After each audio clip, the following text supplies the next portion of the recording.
आज तो जर्नलिस्ट ही नहीं है, वो जर्नलिस्ट नहीं है तो वो सही कह रही हैं। ये बात बिल्कुल गलत है, क्योंकि चले आप कहती हैं वो पॉलिटिकल वर्कर है, तो पॉलिटिकल वर्कर पर भी पाबंदी लगाना ये कहाँ की जमहूरियत है, ये कहाँ की आज़ादी सहाफ़त है। तो तर्जुमान है इंफॉर्मेशन मिनिस्टर साहिबा, वो उन सहाफ़ियों को सहाफ़ी मानने के लिए तैयार नहीं है जिन पर आजकल पाबंदी है।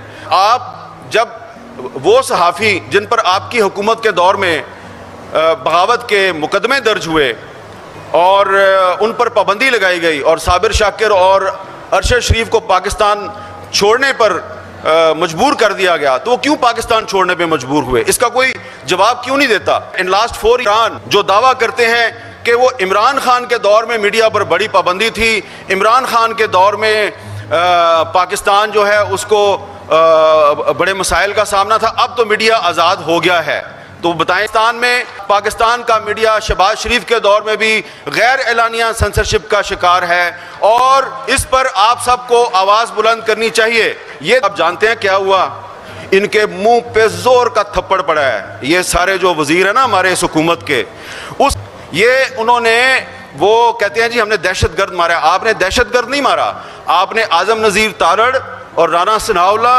और इन सब लोग जो पार्लिमानी कमेटी में इनके मुंह पे आपने जोर का थप्पड़ मारा है, और आपको शर्म आनी चाहिए ये थप्पड़ मार के कि आप कहते हैं ये जो शायर था ये दहशतगर्द था।